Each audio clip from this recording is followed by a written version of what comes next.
Bonjour, j'espère que vous allez bien. Aujourd'hui, je voulais vous partager dans le fond une expérience professionnelle que je viens d'avoir.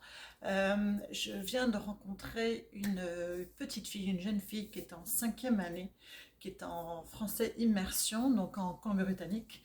Et elle a été diagnostiquée avec un trouble de la lecture ou de l'écriture connu sous le nom de dyslexie. Euh, Elle a malgré tout de grandes difficultés à l'école, donc ses parents m'ont appelé pour que je puisse aider en privé cette petite jeune fille. Euh, dans le fond, ce que j'ai fait lors de la première rencontre, j'ai fait un portrait, ce que j'appelle moi un portrait de ses connaissances. C'est-à-dire, je veux savoir qu'est-ce qu'elle connaît et ce qu'elle ne connaissait pas encore. Et donc j'ai regardé sa conscience phono, donc au niveau de la fusion et segmentation, qui sont les deux principales opérations pour la lecture et l'écriture. J'ai regardé sa lecture, sa fluence.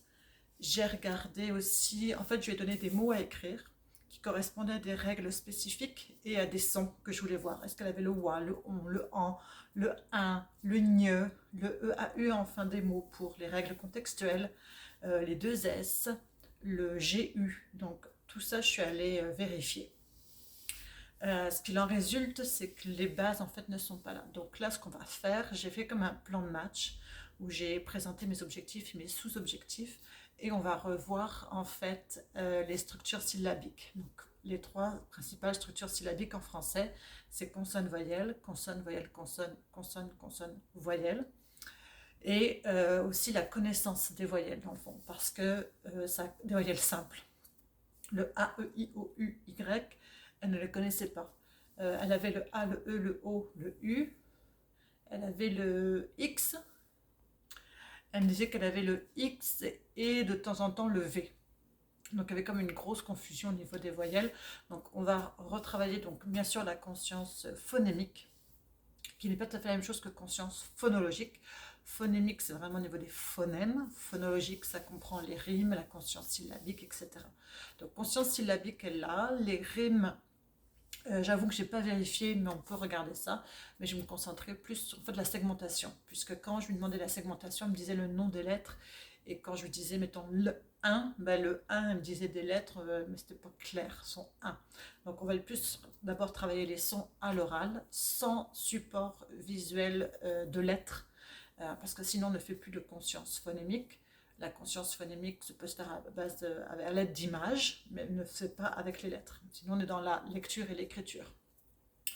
Donc voilà, donc on va aller solidifier tout ça. J'espère que ça aura un impact assez rapidement sur ces dictées, puisque c'est principalement là où ses parents sont inquiets, mais aussi en écriture, etc. Bien sûr, l'écriture de phrases. Alors j'ai regardé aussi sa connaissance au niveau des groupes syntaxiques et qu'est-ce qu'un nom commun déterminant. Donc pour elle, c'est comme deux choses séparées. C'est-à-dire qu'elle m'a identifié ces groupes syntaxiques. Donc elle a trouvé le verbe, mais le groupe sujet, il n'était pas là. En fait, il n'était pas au bon endroit. Et dans ce qui restait comme mots, c'est là où elle a fait les natures de mots. Mais elle n'a pas mis les deux ensemble. Pour elle, les fonctions étaient les mots.